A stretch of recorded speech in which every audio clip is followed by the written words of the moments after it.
유란시아서 4차 개정본 오디오 제148편 전도서 훈련을 베세다에서 서기 28년 5월 3일부터 10월 3일까지 예수와 사도들은 베세다의 세베대 집에 거주하였다. 이 5개월의 건기 동안 예수의 일행이 증가함에 따라 세베대의 집 근처의 바닷가에는 크게 확장된 거대한 캠프가 유지되었다.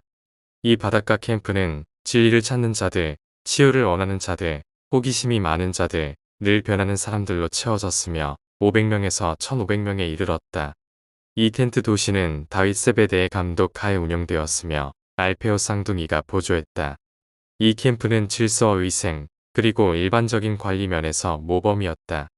다양한 유형의 병자들은 분리되었고 시리아 출신의 신자인 의사, 엘만의 감독을 받았다. 이 기간에 사도들은 적어도 일주일에 한 번은 낚시를 가고 그들의 잡은 물고기를 다윗에게 팔아 바닷가 캠프에서 소비할 수 있도록 했다. 이렇게 받은 자금은 집단 금고에 넘겼다. 12사도들은 매달 한 주 가족이나 친구들과 함께 지내는 것이 허락되었다. 안드레는 사도 활동의 전반적 책임을 계속 맡았고 베드로는 전도사 학교를 완전히 책임졌다. 사도들은 모두 매일 오전에 전도사 무리를 가르치는 일을 나누었고 선생과 학생들은 오후에 사람들을 가르쳤다. 저녁 식사 후 사도들은 주 5회 전도사들을 위한 질문하는 학급을 진행했다. 매주 한 번 예수는 이 질문 시간의 진행을 맡아 이전 수업에서 넘어온 질문에 대답했다. 5개월 동안 수천 명이 이 캠프를 다녀갔다.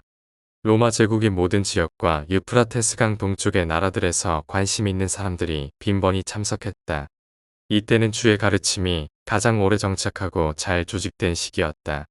예수의 직계 가족은 대부분 이 시간을 나사렛이나 가나에서 보냈다. 이 캠프는 사도 일행처럼 공통의 이익을 위한 공동체로 운영되지 않았다. 다윗 세베대는 이 큰 텐트 도시를 자급자족하는 사업으로 관리했으며 누구도 거절당하지 않았다. 늘 변화하는 이 캠프는 베드로의 전도사 훈련 학교에서 꼭 필요한 부분이었다. 1. 새로운 선지자 학교. 예수는 베드로, 야고보, 안드레를 전도사 학교 입학 지원자를 심사할 위원회로 지정했다. 이 새로운 선지자 학교의 학생들 중에는 로마 세계와 동방, 인도까지 다양한 인종과 국적의 사람들이 포함되어 있었다. 이 학교는 배우고 실천하는 방식으로 운영되었다. 학생들이 오전에 배운 내용을 오후에는 바닷가에서 모인 사람들에게 가르쳤다. 저녁 식사 후에는 오전에 배운 내용과 오후에 가르친 내용을 자유롭게 토론했다. 사도인 선생들은 하늘나라 복음에 대한 자신의 관점을 가르쳤다. 그들은 동일하게 가르치려고 하지 않았다. 신학적 교리의 표준화나 교리의 형식은 없었다. 비록 모두가 같은 진리를 가르쳤어도 각 사도는 주의 가르침에 대한 각자의 개인적인 해석을 제시하였다. 예수는 이처럼 하늘나라의 일에 대한 개인적 체험의 다양성을 존중했고 매주 질문 시간에 복음에 대한 다양한 이 여러 관점을 끊임없이 조화시키고 조율하였다. 가르치는 문제에서 이러한 개인의 자유에도 불구하고 시몬 베드로는 전도사 학교의 신학을 압도하는 경향이 있었다. 베드로 다음으로 야고보 세베대가 가장 큰 개인적 영향을 미쳤다.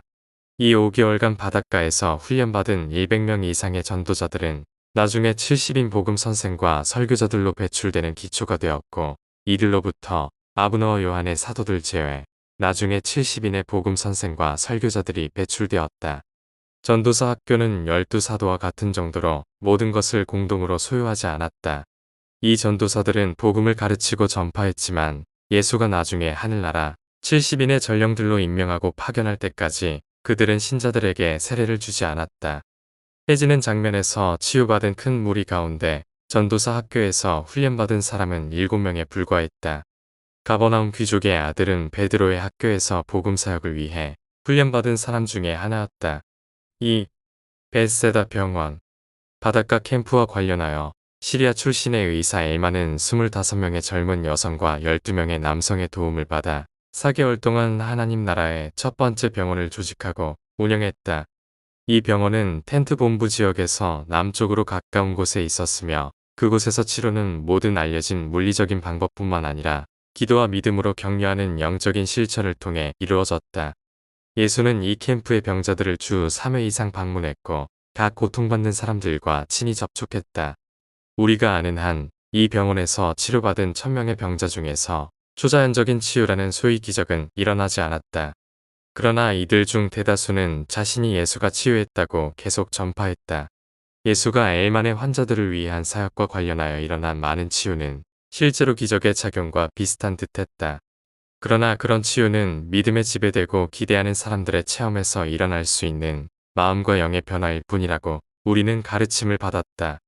그들은 힘차고 적극적이고 인자한 성격자로부터 직접 격려하는 영향을 받았고, 그런 성격자의 보살핌은 두려움과 걱정을 없앤다. 엘만과 그 동료들은 악령에 들리는 것에 관하여 이 환자들에게 진실을 가르치려고 애썼지만 조금도 성공하지 못했다. 육체의 질병과 정신착란은 소위 더러운 영이 사람의 마인드나 몸에 깃들어서 생기는 것이라는 믿음이 거의 보편적이었다. 병자와 고통받는 사람들과의 모든 접촉에서 치료하는 기법이나 병의 원인을 알 수 없는 것에 대해 예수는 육신화 모험을 유란시아에서 시작하기 전에 파라다이스형 임마누엘이 준 지침을 무시하지 않았다. 그러긴 했어도 병자를 보살핀 사람들은 예수가 어떻게 아프고 고통받는 자의 믿음과 확신을 불러일으키는지 지켜보고서 많은 유익한 교훈을 얻었다. 말라리아가 늘어나는 철이 다가오기 얼마 전에 그 캠프는 해산되었다. 3. 아버지의 일. 이 기간을 통하여 내내 예수는 12번이 안되게 야영지에서 대중 예배를 인도했다. 그리고 새로 훈련받은 전도사들과 함께 갈릴리로 두 번째 전도 여행을 떠나기 전 둘째 안식일에 가버나움 회당에서 오직 한 번 말씀했다.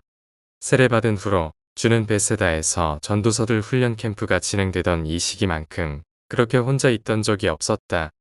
사도들 중 누구든지 예수에게 왜 자신들과 그렇게 자주 떨어져 있는지 물을 때마다 아버지의 일을 한다 고 변함없이 대답했다.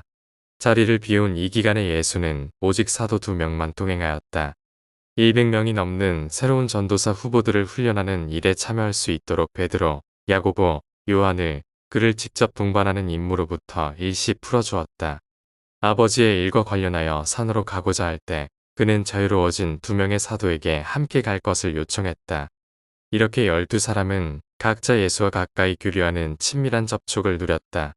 이 기록의 목적을 위해 밝혀진 것은 아니지만 우리는 주가산에서 홀로 지내는 많은 기간 동안 그의 많은 우주 문제 책임자들과 직접적이고 집행적인 관계를 맺고 있었다는 것을 추론했다.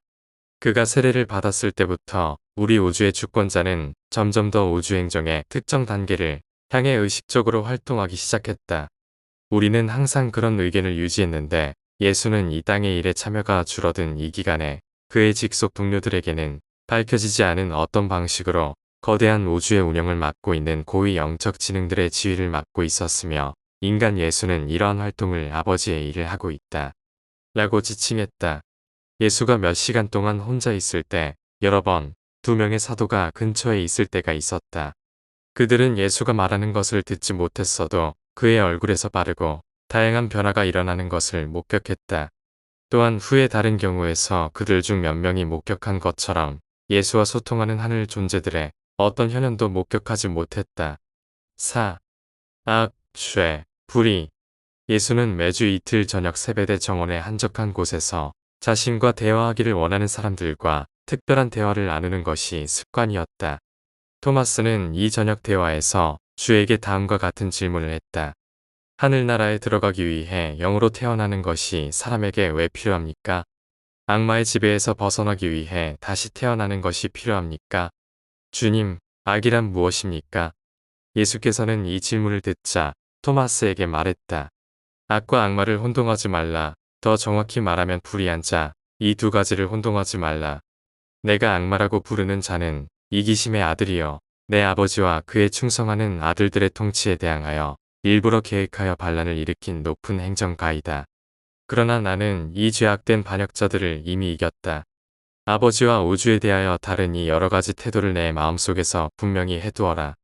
아버지의 뜻에 관련된 다음의 법칙을 절대 잊지 말라.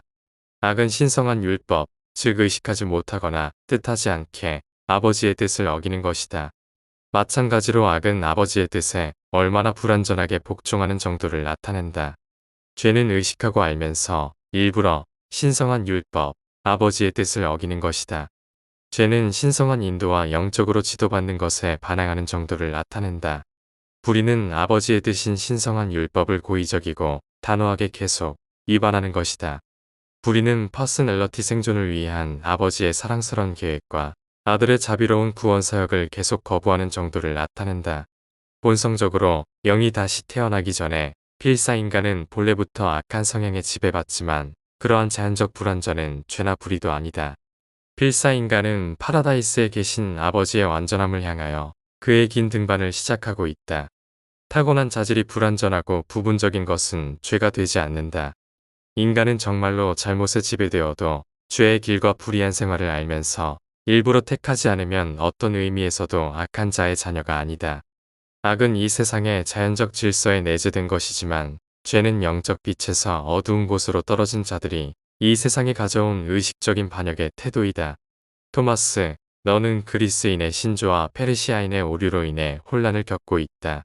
너는 악과 죄의 관계를 이해하지 못하는데 그것은 인류가 완전한 아담으로 시작하여 죄를 통해 급격히 타락해 현재의 비참한 상태에 이르렀다고 보기 때문이다. 아담의 아들 가인이 노 땅으로 가서 아내를 맞이한 기록의 의미를 왜 이해하지 않으려 하느냐? 하나님의 아들들이 인간의 딸들 중에서 아내를 찾은 기록의 의미를 왜 해석하려 하지 않느냐? 사람은 정말로 본성이 악해도 반드시 죄가 있지는 않다. 새로 태어나는 것, 영의 세례는 악에서 벗어나는데 필수이고 하늘나라로 들어가는데 필요하지만 이 중에 아무것도 사람이 하나님의 아들이라는 사실을 훼손하지 않는다. 또한 이 내재된 잠재 악이 있어서 인간이 어떤 신비로운 방식으로 하늘 아버지와 멀어져서 외국인, 이방인 또는 의붓자식처럼 법적으로 아버지의 양아들이 되기를 구해야 한다는 의미도 아니다. 모든 그러한 개념은 첫째로 내가 아버지를 오해한 데서 둘째로 사람의 기원, 본성, 운명을 몰라서 생긴 것이다. 그리스인들과 다른 이들이 너희에게 가르친 것은 인간이 신성한 완전에서 점차적으로 멸망이나 파멸로 내려가고 있다는 것이지만 나는 인간이 하나님 나라에 들어감으로써 확실하고 분명하게 하나님과 신성한 완전성을 향해 상승하고 있음을 보여주러 왔다. 어떤 존재든지 어떠한 방식으로든 영원한 아버지의 뜻에 따른 신성과 영적 이상에 미치지 못한다면 잠재적으로 악한 존재가 될 수 있지만 그런 존재들은 결코 죄도 없으며 더더욱 불의도 없다. 토마스, 성서에서 이것을 읽지 않았느냐? 기록된 것은 너희는 주 너희 하나님의 자녀이다. 나는 그의 아버지가 되겠고 그는 내 아들이 될 것이다. 내 아들이 되라고 내가 그를 선택하였다. 나는 그의 아버지가 될 것이다. 내 아들들을 멀리서 내 딸들을 땅끝으로부터 데려오라. 내 이름으로 일컫는 자마다 데려올지니 내 영광을 위하여 내가 그들을 지었기 때문이다. 너희는 살아있는 하나님의 아들이다. 하나님의 영을 가진 자는 정말로 하나님의 아들이다. 인간 아버지의 물질적 부분이 친자식에게 있는 것처럼 하늘 아버지의 영적인 부분은 모든 믿음의 아들, 즉 하나님 나라의 아들 안에 있다. 이 모든 것과 더 많은 것을 예수는 토마스에게 알려주었고 그 사도는 많이 이해했다. 하지만 내가 아버지께로 돌아갈 때까지 이 문제에 관하여 다른 사람들에게 말하지 말라 하고 예수는 당부했다. 토마스는 주가 이 세상을 떠난 후에야 이 대화를 언급했다. 5. 고통의 의미. 나다니엘은 정원에서 가진 다른 개인적 회견에서 예수에게 물었다. 주님, 당신이 신중히 병치료하기를 거절하는 이유를 이해하기 시작했지만 하늘에 계신 아버지께서는 왜 그의 많은 자녀가 그렇게 많은 고통을 겪게 하시는지 아직도 이해할 수가 없습니다. 주는 나다니엘에게 대답하였다. 나다니엘, 너와 많은 사람은 이 세상의 자연 질서가 아버지의 뜻에 반역한 일부 배반자의 죄악된 모험으로 인해 여러 번 어지러워졌다는 것을 이해하지 못하기 때문에 이렇게 혼란스러워하고 있다. 이것을 비로소 정리하려고 내가 왔다. 그러나 우주의 이 부분을 이전의 길로 되돌리고 인간의 자녀들을 죄와 반란의 추가적인 짐으로부터 해방되기 위해서는 많은 시간이 필요할 것이다. 악의 존재만으로도 인간의 상승을 위한 충분한 시험이 된다. 죄는 생존의 필수적인 것이 아니다. 그러나 아들아, 너는 아버지께서 일부러 자녀들을 괴롭히지 않음을 알아야 한다. 인간은 신성한 의지대로 더 좋은 길을 걷지 않으려고 끈질기게 거부한 결과로 불필요한 고통을 자초한다. 고통은 악에 잠재되어 있지만 그중 상당수는 죄와 불의에 의해 생긴다. 이 세상에 많은 특이한 사건들이 일어났고 모든 생각하는 사람들이 목격하는 고통과 고통의 장면들에서 당혹감을 느끼는 것은 이상한 일이 아니다. 하지만 한 가지 확실한 것은 다음과 같다. 아버지는 잘못 행동했다고 해서 맘대로 고통을 주지 않는다. 악의 불완전성과 장애는 본래 붙어 있다. 죄의 형벌은 피할 수 없다. 불의에 대한 파괴적 결과는 멈출 수 없다. 인간은 자신이 살기로 선택한 삶의 자연스러운 결과인 고난에 대해 하나님을 비난해서는 안 된다.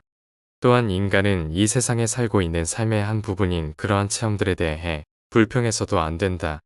필사 인간이 이 땅에서 자신에게 주어진 지위의 개선을 위해 끈질기고 일관되게 일해야 하는 것이 아버지의 뜻이다. 지능적 적용은 인간이 이 땅에서 고통의 많은 부분을 극복할 수 있게 해줄 것이다. 나다니엘, 우리의 사명은 사람들이 영적인 문제를 해결하는 것을 돕고 그들이 다양한 물질적 문제를 해결할 수 있도록 더 잘 준비되고 영감을 받을 수 있도록 하는 것이다. 내가 성서를 읽으면서 혼란스러워한 것을 안다. 너무 자주무지한 사람이 이해하지 못하는 모든 일을 하나님께 책임을 돌리는 경향이 있었다. 내가 이해하지 못하는 모든 것에 대하여 아버지는 직접 책임이 없다.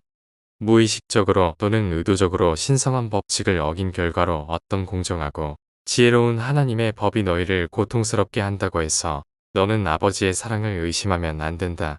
그러나 나다니엘, 내가 분별력을 가지고 읽었더라면 성서에서 많은 것을 내가 배웠을 것이다. 다음과 같이 기록되어 있다는 것을 기억하지 않느냐. 내 아들아, 주의 징벌을 가벼이 여기지 말라. 그의 징계를 싫어하지도 말라. 이는 아버지가 기뻐하는 아들을 꾸짖는 것 같이 주가 꾸짖는 자를 사랑하기 때문이다. 주는 괴롭히기를 달가워하지 않는다. 고통을 받기 전에 내가 길을 잃었으나 이제 내가 율법을 지킨다. 고통이 내게 약이 되었으니 이로써 내가 신성한 계명을 배울 수 있었다. 나는 너희의 슬픔을 안다. 영원한 하나님은 너희의 피난처여 그 밑에 영원한 팔이 있다. 주는 또한 억눌린 자에게 피난처여 어려운 시절에 쉴 안식처이다. 주는 병상에 누워있는 자에게 힘을 주실 것이요 병자를 잊지 않을 것이다. 아버지가 아이들에게 동정심을 보이는 것 같이 주는 그를 두려워하는 자를 불쌍히 여기신다. 그는 너의 몸을 알고 내가 티끌임을 기억하신다. 그는 마음이 상한 자를 고치며 그들의 상처를 동여매신다. 그는 가난한 자의 소망이여 슬픔에 빠진 곤궁한 자에게 힘이여 폭풍을 피하는 항구여 불같은 더위를 피하는 그늘이다. 그는 기력 없는 자에게 능력을 주시고 아무 힘도 없는 자에게 힘을 키워주신다. 그는 상한 갈대를 꺾지 아니하고 꺼져가는 심지를 끄지 않으신다. 고통의 물결을 지나갈 때 내가 너와 함께하고 역경의 강물이 너를 덮을 때 너를 버리지 않을 것이다. 마음이 상한 자를 싸매고 포로된 자에게 해방을 선포하며 통곡하는 모든 사람을 위로하라고 그가 나를 보내셨다. 고난 속에서 고칠 것이 있다. 질병은 흙에서 나오지 않는다. 6. 고통에 대한 오해. 욥에 대한 강론. 그날 저녁 베세다에서 요한도 예수에게 묻기를 왜 그렇게 많은 죄 없는 사람들이 많은 병에 시달리고 많은 고통을 겪는지를 물었다. 요한의 질문에 대답하면서 주는 여러 가지를 이렇게 말했다. 아들아, 너는 역경이나 고통의 역할을 이해하지 못한다. 너는 샘종 문학의 걸작, 성서의 욥이 고통받는 이야기를 읽지 않았느냐? 이 놀라운 비유가 주의종의 물질적 번영을 읊으면서 시작되는 것을 기억하지 않느냐? 욥은 자식, 재산, 위엄, 지위, 건강, 그리고 이 세상을 살면서 사람이 귀중히 여기는 모든 다른 것으로 복을 받았음을 내가 잘 기억하고 있다. 아브라함 자손들의 전통으로 내려오는 가르침에 따르면 그런 물질적 번영은 신성한 은혜임을 모두 충분히 증거한 것이었다. 그러나 그런 물질 재산과 현세의 번영은 하나님의 은혜를 나타내지 않는다.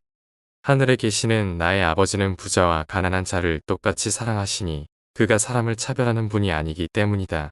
사람들은 결국 뿌린 대로 거두는 것이 분명한 것이라고는 하나 비록 신성한 율법을 어기면 머지않아 형벌의 결과가 뒤따를지라도 인간의 고통은 반드시 선행된 죄에 대한 벌이 아니라는 것을 알아야 한다. 욥과 그의 친구들은 모두 그들의 곤혹스러움에 대한 진실한 답을 찾지 못했다. 너희가 지금 누리는 빛으로는 이 독특한 비유에서 하나님과 사탄의 부분을 너는 거의 정하지 못할 것이다. 욥은 고난을 통해 지적인 문제를 해결하거나 철학적 어려움을 풀지는 못했지만 그는 큰 승리를 얻었다. 자신의 신학적 방어가 무너진 상황에서도 나는 나를 혐오한다고 진심으로 말할 수 있는 영적인 높이로 올랐다. 거기서 그는 하나님의 환상을 봄으로 구원받을 수 있게 되었다. 그래서 오해를 받는 고통 속에서도 욥은 도덕적 이해와 영적 통찰의 초인적 경지에 올라갔다. 고통받는 종이 하나님의 환상을 볼 때 인간의 모든 이해를 초월하는 혼의 평화가 뒤따른다. 욥의 친구 중 첫째 엘리바스는 욥이 번성하던 시절에 다른 사람들에게 욥이 정했던 같은 인내심을 그의 고통 속에서 보이라고 충고했다. 이 거짓 위로자는 이렇게 말했다. 욥, 내 종교를 신뢰하라. 기억하라. 고통받는 것은 의인이 아니라 악인이다. 내가 이 벌을 받을 만한 사람이라서 고통을 겪는 것이다. 그렇지 않다면 너는 고통받지 않을 것이다. 내가 알다시피 아무도 하나님의 눈에 의롭다고 할 수 없다. 악인은 결코 진정으로 번영하지 않는다. 어쨌든 인간은 고통을 피할 수 없는 운명인 것 같고 아마도 주님은 내 유익을 위해 너를 징계하시는 것일 것이다. 이런 식으로 인간 고통의 문제를 해석한 말에서 불쌍한 욥이 많은 위로를 받지 못한 것은 당연하다. 그러나 그의 둘째 친구 빌닷의 충고는 당시 인정된 신학의 관점에서 보면 타당했지만 훨씬 더 우울했다. 빌닷이 이렇게 말했다. 하나님은 불의하실 수 없다. 내 자녀들이 죽었으니 죄인들이었을 것이다. 내가 잘못된 길을 가고 있어서 이런 고통을 겪는 것이다. 내가 정말로 의롭다면 하나님이 분명히 너를 고통에서 건질 것이다. 하나님이 인간을 어떻게 대하셨는지에 대한 역사를 통해 배워야 한다. 전능자는 오직 악인만을 멸망시키신다. 너는 욥이 친구들에게 이렇게 대답한 것을 기억할 것이다. 나는 하나님께서 내 간구의 외침을 들으시지 않는다는 것을 잘 안다. 하나님이 공정하시면서 동시에 나의 결백함을 어떻게 그리 완전히 외면하실까? 나는 전능자께 호소해도 아무 만족을 얻을 수 없음을 배우는 중이다. 악한 자들이 선한 자들을 박해하는 것을 하나님이 참아주고 있음을 너는 분별할 수 없느냐? 사람이 그렇게 허약한데 전능한 하나님 손에서 배려받을 기회가 얼마나 있겠느냐? 하나님은 자신의 형상대로 나를 만드셨고 그가 나를 치실 때 나는 막을 수 없다. 도대체 왜 하나님은 나를 창조하여 꼭 이렇게 비참한 방법으로 고통받게 하실까? 욥 친구들의 충고와 욥 자신이 품고 있던 하나님에 대한 잘못된 생각을 고려할 때 누가 욥의 태도를 비판할 수 있겠느냐? 욥이 인간적인 하나님을 갈망했으며 인간의 죽을 운명을 알고 의로운 자가 이 첫 번째 생애에서 종종 무죄로 고통받는다는 사실을 이해하는 그런 신적 존재와 교류하기를 갈망했다는 것을 보지 못하느냐? 그러므로 인자는 아버지에게서 와서 육체로 그런 삶을 살기 위해 왔다. 그리하여 앞으로 욥과 같은 고통을 견뎌야 할 모든 이들에게 위로와 도움을 줄 수 있게 되는 것이다. 그리고 나서 욥의 셋째 친구 소팔이 여전히 위로되지 않는 말을 했다. 내가 이렇게 고통을 겪고 있으니 내가 의롭다고 주장하는 것이 어리석다. 하나님의 방법을 이해하기 불가능함을 내가 인정한다. 아마도 내 모든 고통 속에는 숨겨진 목적이 있는가 보다. 모두 세 친구의 말을 들은 후 욥은 하나님께 직접 도움을 요청하며 여자에게서 태어난 사람은 날수가 짧고 고통으로 가득하다. 라고 호소했다. 그 후 욥과 친구들 간의 둘째 회담이 시작되었다. 엘리바스는 더 엄격하고 비난하며 빈정거렸다. 빌닷은 욥이 친구들을 경멸하는 것에 분개했다. 소팔은 그의 우울한 충고를 반복했다. 이때쯤 욥은 친구들에게 실망했고 다시 하나님께 호소했다. 이제 그는 친구들의 철학 속에 담긴 불공정한 하나님, 심지어 자신의 종교적 태도 속에 스며든 불의한 하나님을 반대한 공정한 하나님께 호소했다. 다음에 욥은 필사 존재에서 생기는 불평등이 좀 더 공정하게 시정될 수 있는 미래 삶의 위로를 찾았다. 사람에게서 도움받지 못한 욥은 하나님께 나아갔다. 그리하여 욥은 믿음과 의심 사이에서 큰 투쟁을 벌이게 된다. 마침내 고통받던 인간은 생명의 빛을 보기 시작한다. 그의 고통받는 혼은 새로운 희망과 용기의 고지에 오른다. 그는 고통을 겪고 죽을 수도 있지만 이제 그의 깨우침 받은 혼은 승리의 외침을 터뜨린다. 내 변호자가 살아계신다. 하나님께서 자녀들을 벌하기 위해 부모를 고통에 빠뜨린다는 교리의 욥이 도전한 것은 전적으로 옳았다. 욥은 항상 하나님의 의로움을 인정했지만 그는 영원자의 개인적인 성품에서 혼이 만족하는 어떤 계시를 갈망했다. 그리고 그것이 바로 땅에서 우리의 사명이다.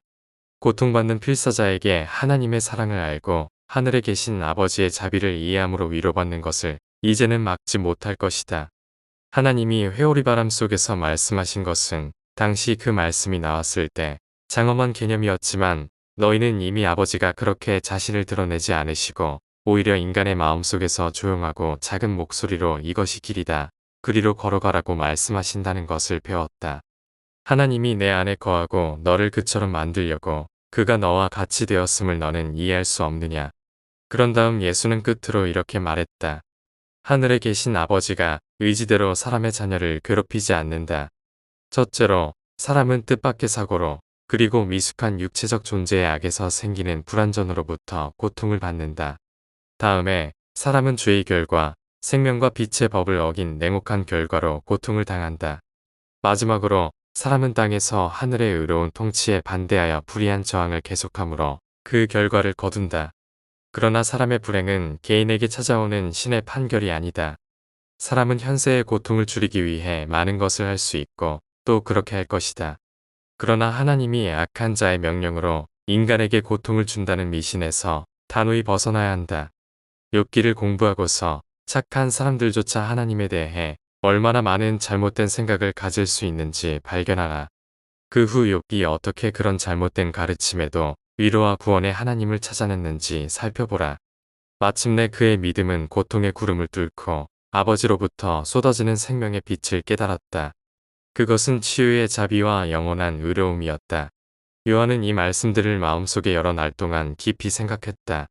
정원에서 주와의 대화는 그의 이후 삶에 큰 변화를 가져왔으며 후에 그는 다른 사도들이 가진 일상적인 인간 고통의 근원, 본질, 목적에 대해 관점을 바꾸는 계기를 주었다.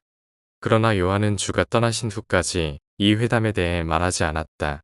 7. 말라서 비틀어진 손을 가진 사람.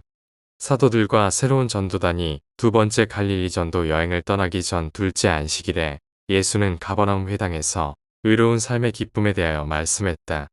예수가 말씀을 마치자 큰 무리의 불구자, 절름발이, 병자, 고통받는 사람들이 둘레에 몰려들어 치유받기를 구했다. 또한 이 무리에는 사도들, 많은 새로운 전도사, 그리고 예루살렘에서 온 바리새인 첩자들이 있었다. 예수가 가는 곳마다 아버지의 일로 산에 있을 때를 제외하고 예루살렘 첩자 6명이 꼭 따라다녔다. 염탐하는 바리새인들의 두목은 예수가 서서 사람들에게 이야기하는 동안 말라서 비틀어진 손을 가진 사람에게 다가가서 안식일에 고침받는 것이 옳은 것인지 아니면 다른 날 도움을 구해야 하는지 묻도록 유도했다. 예수는 그 사람을 보고 그의 말을 듣고 나서 바리새인들이 그를 보냈음을 알고 말했다. 내가 너에게 질문을 하려고 하니 앞으로 나오너라. 너에게 양 한 마리가 있어 양이 안식일에 구덩이에 빠진다면 손을 뻗어 양을 붙잡아 들어 올리겠느냐? 안식일에 그런 일을 하는 것이 합당하냐? 그 사람은 대답했다. 예, 주여. 안식일에 그처럼 선한 일 하는 것이 마땅합니다. 그러자 예수가 모두에게 말했다. 무엇 때문에 너희가 이 사람을 내 앞으로 보냈는지 내가 안다. 내가 안식일에 자비를 보이도록 유혹할 수 있으면 너희는 나에게서 안식일을 어긴 근거를 찾을 것이다. 안식일에도 불행한 양을 구덩이에서 들어 올리는 것이 합당하다고 너희는 모두 말없이 찬성하였다. 내가 너희에게 증언하건대 안식일에도 동물뿐 아니라 사람에게도 자애심을 보이는 것이 합당하다. 사람은 양보다 얼마나 더 귀하냐. 내가 선언하니 안식일에 사람들에게 선한 일 하는 것이 합당하다. 그 앞에서 다 조용히 서 있자 예수는 말라서 비틀어진 손을 가진 자에게 말했다. 모두가 너를 볼 수 있도록 여기 내 곁에 서라. 그리고 이제 너희가 안식일에 선한 일을 하는 것이 내 아버지의 뜻임을 알게 되었으니 내가 고침받을 믿음이 있으면 내게 명하노니 손을 펴라. 이 사람이 마른 손을 내밀자 손이 온전하게 되었다. 사람들은 바리새인들에게 달려들 생각이 있었지만 예수는 침착하라 명하며 말했다. 나는 방금 안식일에 선을 행하고 생명을 구하는 것이 합당하다고 말했지 해치고 죽이려는 마음을 품으라고 가르치지 않았다.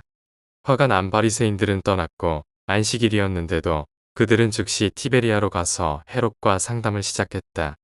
그들은 헤롯이 예수에 대한 편견을 갖도록 하고 헤롯 사람들을 동맹으로 끌어들이려 했다. 그러나 헤롯은 예수에 대해 행동을 취하는 것을 거부하며 그들에게 불평을 예루살렘으로 가져가라고 충고했다.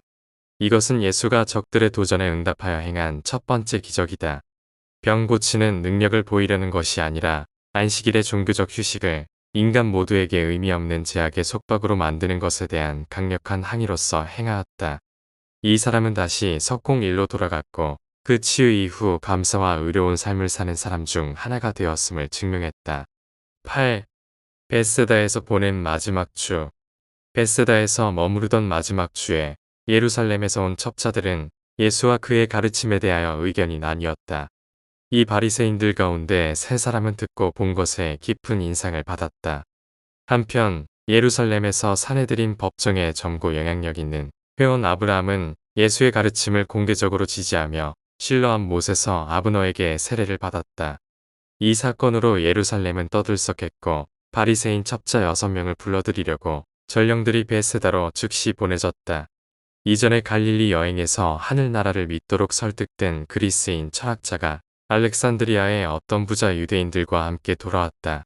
그들은 병자를 위한 병원뿐 아니라 철학과 종교를 가르치는 합동학교를 세울 목적으로 자기네 도시로 오라고 한 번 더 예수를 초청했다. 그러나 예수는 정중하게 그 초청을 거절했다. 이 무렵에 베세다 캠프의 바그다드에서 온 최면에 빠지는 선지자 키르메스가 도착했다. 이 자칭 선지자는 최면 상태에서 특이한 환상들을 보았고 잠이 방해받을 때 환상적인 꿈을 꾸었다. 그는 캠프에서 상당한 소동을 일으켰다. 열심당원 시몬은 스스로 속는 그 신용꾼을 거칠게 다루자는 의견을 냈지만 예수가 개입하여 그에게 며칠 동안 완전한 행동의 자유를 주었다. 그의 설교를 들은 사람은 곧 그의 가르침이 하늘나라 복음에 비추어 볼 때 올바르지 않다는 것을 인식했다. 결국 그는 바그다드로 돌아갔고 불안정하고 변덕스러운 6명의 혼만을 데리고 갔다. 그러나 바그다드 선지자를 위하여 예수가 개입하기 전에 다윗 세베대는 한 자청한 위원회의 도움을 받아서 키르메스를 호수로 데리고 가서 물속에 그를 연거푸 처박은 뒤에 여기에서 떠나 자신만의 캠프를 조직하고 세우라고 충고했다. 이날 페니키아 여인 베스마리오는 극단적인 열광에 빠져 정신을 잃었고 물 위를 걷겠다고 시도하다 거의 익사할 뻔한 후에 그녀의 친구들에 의해 떠나게 되었다. 예루살렘에서 온 새로 개종한 바리새인 아브라함은 자신의 모든 세속적인 재산을 사도들의 재정에 기부했다. 이 기부금은 새로 훈련받은 전도사 200명을 즉시 보낼 수 있게 만드는데 크게 기여했다. 안드레는 캠프 종료를 이미 발표했고 모두가 집으로 가거나 전도사들을 따라 갈릴리로 가기 위해 준비했다. 9. 중풍병자를 고치다. 10월 1일 금요일 오후 예수가 사도들, 전도사들, 해체되는 캠프의 다른 지도자들과 마지막 회의를 가질 때 예루살렘에서 온 6명의 바리새인이 회당의 앞줄에 앉아 있었다. 이 회의는 세베대 집의 넓고 확장된 앞방에서 열렸고 그곳에서 예수의 지상생애 중 가장 이상하고 독특한 사건 중 하나가 일어났다.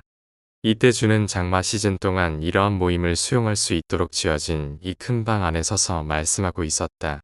집은 예수의 말씀을 들으려는 수많은 사람으로 완전히 둘러싸여 있었다. 그들은 예수의 말을 조금이라도 들으려 귀를 기울이고 있었다. 집이 이렇게 사람들로 들끓고 열심히 있는 청중에게 온통 둘러싸여 있는 동안 중풍으로 오래 앓고 있던 어떤 사람을 가버나움에서 친구들이 작은 침구에 실어 내려보냈다. 이 중풍 병자는 예수가 베세다를 막 떠나려 한다는 말을 들었다. 아주 최근에 몸이 온전하게 된 석공 아론과 이야기를 나누었고 병 고침받기 위해 예수 앞으로 들려가겠다고 단단히 결심했다. 친구들이 앞문과 뒷문으로 세베대의 집으로 들어가려고 했었지만 너무나 많은 사람이 붐비고 있었다.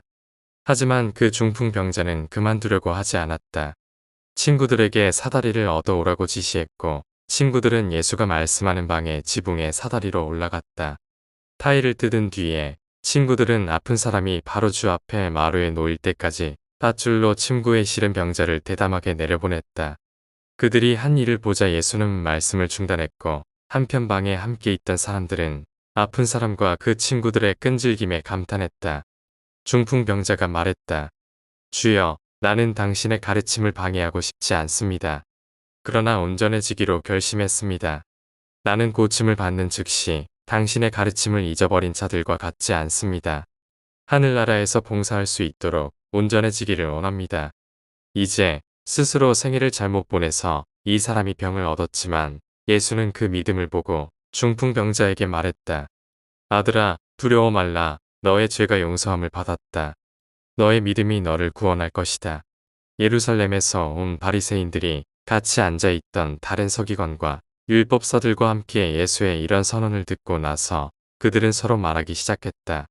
이 사람이 어찌 감히 이런 말을 할 수 있느냐? 그 말이 신성을 모독하는 것임을 그가 모른단 말이냐? 죄를 용서할 수 있는 분은 하나님뿐이 아니냐? 예수는 그들이 자신의 마음속과 서로 간에 이렇게 생각하는 것을 주의 영 안에서 인지한 후 그들에게 말씀했다. 너희가 마음속에서 왜 그렇게 생각하느냐? 나를 판단하기 위해 앉아있는 너희는 누구이냐? 이 중풍병자에게 내 죄가 용서함을 받았다 말하는 것과 일어나서 내 침구를 들고 걸어가라 말하는 것에 무슨 차이가 있느냐? 그러나 이 모두를 구경하는 너희가 인자는 땅에서 죄를 용서할 권한과 능력이 있음을 마침내 알도록 이 병자에게 말할 것이다. 나는 이 병든 자에게 말한다. 일어나 내 침구를 들고 집으로 가라. 예수가 이렇게 말하자 중풍병자는 일어났고 그들 앞에서 걸어 나갔다. 이를 구경한 사람들은 놀랐다. 베드로는 집회를 해산했고 한편 많은 사람이 기도하고 하나님께 영광을 돌렸으며 그렇게 이상한 일을 한 번도 전에는 본 적이 없다고 고백했다. 이 무렵에 사내들인의 전령들이 도착하여 6 첩자에게 예루살렘으로 돌아가라고 명령했다. 이 소식을 듣자 그들은 서로 진지한 논의를 시작했다. 의논을 마친 후 두목은 두 동료의 전령들과 함께 예루살렘으로 돌아갔고 나머지 3명의 바리새인은 예수를 믿기로 고백하며 즉시 호수로 가서 베드로에게 세례를 받았으며 사도들에 의해 하늘나라의 자녀로서 친교를 하게 되었다.